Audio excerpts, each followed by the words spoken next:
Running for more than 2,300 miles and with a watershed spanning 31 of the 48 contiguous United States, as well as 2 Canadian provinces, the Mississippi River is undoubtedly one of the nation's most important natural assets. However, just like many other major water bodies, including the Colorado River and, more famously, Lake Mead, the Mississippi has also been suffering as a result of the drought that has plagued the nation for a couple of years now.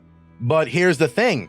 While most people assume that this drought, like many others, is just a temporary thing, many scientists, including those who have studied the river for decades, are worried about a far worse reality. And with dead bodies propping up in places like Lake Mead and now the Mississippi, with no end to the drought in sight, you'd be forgiven for joining them in their worry. But before we get into that, let's talk a little bit about the background of the mighty Mississippi. As mentioned earlier, the Mississippi is one of the most important water features of the North American continent, and has been that way since long before anyone even knew the word America. In fact, some of the oldest indigenous settlements in North America were made on its banks. And ever since then, it has played an indispensable part in supporting life, trade, and culture all over the continent. In fact, even today, the river is responsible for the majority of the agricultural activity in America, not just by providing nutrient-rich soil and water to many of the nation's farmlands, but by allowing the crops to be transported downstream to the Gulf of Mexico, where they can be exported. In fact, more than 60% of the nation's grain export is carried out via the Mississippi. And then there are the river's ecosystems. The river is famously home to at least a quarter of all American freshwater fish species, alongside hundreds of species of mammals, amphibians, and reptiles. And all that should come as no surprise, seeing as the Mississippi sources its water from the 3rd largest watershed in the world. In fact, during times of heavy rain, the river can carry an incredible 4.5 million gallons of water every second. For the record, that's enough to fill 500 Olympic swimming pools every minute. Now, while all of that is enough to tell you why the river is called the mighty Mississippi, if you kept up with the news in the past 3 years, you'll know that the river is not so mighty these days. So let's talk about that. The weakened river. As many of you living in the American West will know, the state has been suffering from a record-breaking drought that started back in 2020. And while the drought is mostly centered around the West Coast, in particular the southwestern desert, its effects have been felt everywhere, including the Mississippi. As it turns out, if you source your water from so many places, you have a higher chance of being affected by weather events in any of those areas. And seeing as the Mississippi also gets much of its water from drought-stricken areas, the river has been getting weaker and weaker ever since it started.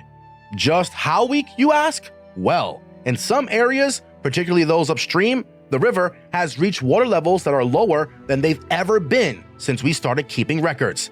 And while on the whole, the situation is not that bad, the water levels are still dangerously close to those seen during the Great Drought of 1988 and 1989. A worrying history.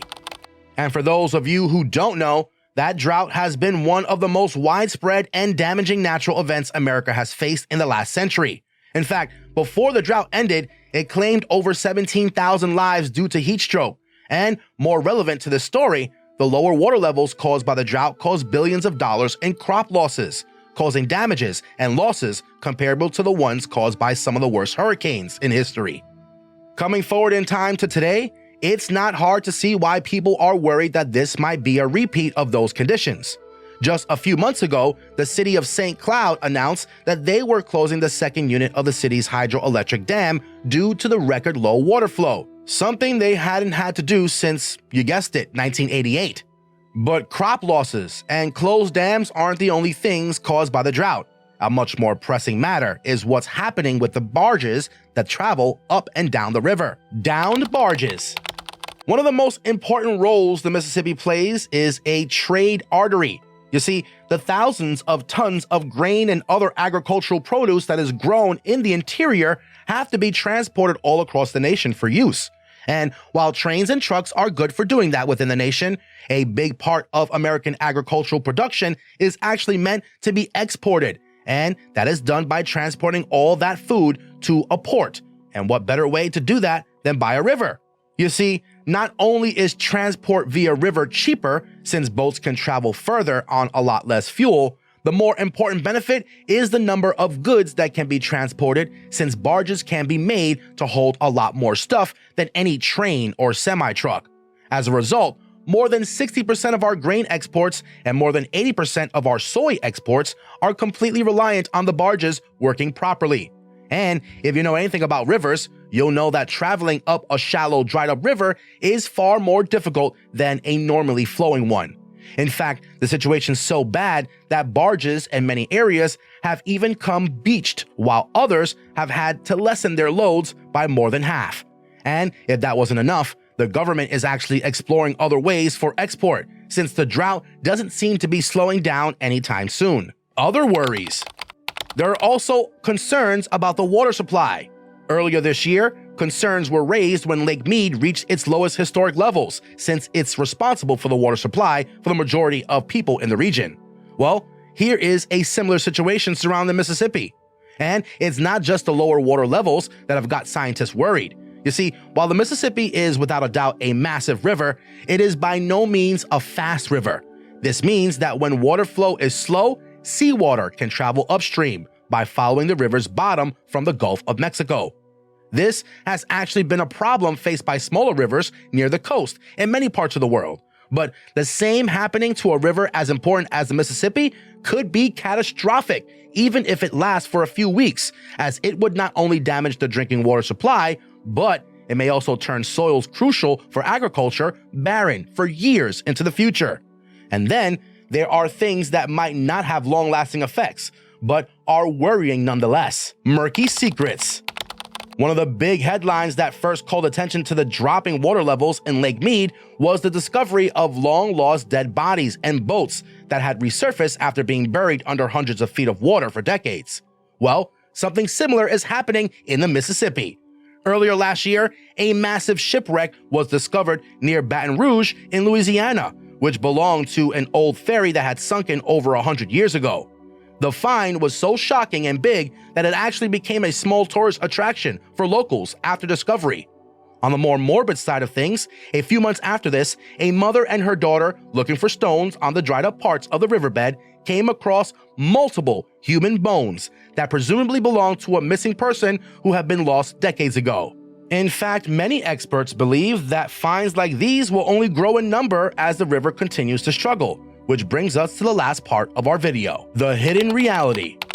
Now, having talked about the problems caused by this river drying, there's one thing we've been avoiding, and that is discussing why exactly this is happening in the first place. And the reason behind this is simple. While most experts do attribute the majority of these conditions to temporary dryness in many parts of the country, there is a growing number of people who believe something else is also playing a big part. You see, not only is the drought being attributed to climate change effects that scientists have been warning about for decades, but unlike other droughts that eventually go away, leaving the river to recover, the same climate change effects might prevent the river from ever fully recovering. Let me explain. You see, most rivers get their water from two sources: the rainfall along their watersheds and the melting of ice caps in the mountains where the rivers start. And while the rainfall might recover after the drought, the ice caps that make up a significant portion of the water supply are suffering a far less temporary fate. It is well known that climate change has been melting ice caps faster than they can replenish, and the same has been seen in the mountains of North America, which are the lifeblood of the Mississippi. In some parts of the continent, as much as 20% of the ice caps have simply disappeared, and it is only expected to get worse. What's more worrying is the fact that droughts like this, while temporary, might end up becoming a lot more frequent. The Mississippi has faced a major drought every 30 or so years since the start of the 20th century, but according to some experts, we might see droughts like this much more frequently as climate change takes hold. And that happening to a river as important as the Mississippi would be an ecological disaster none of us are currently prepared for. That being said, the very people who've been warning us about the things that have caused this horrible drought are also working hard on ways to mitigate its effects. And I believe that if we work together with them to save this great national asset, then the Mississippi isn't going anywhere. And well, on that note, we must end today's video. I hope you enjoyed watching it, and if you did, be sure to leave a like and subscribe for more. With that, take take care, and I'll see you guys next time.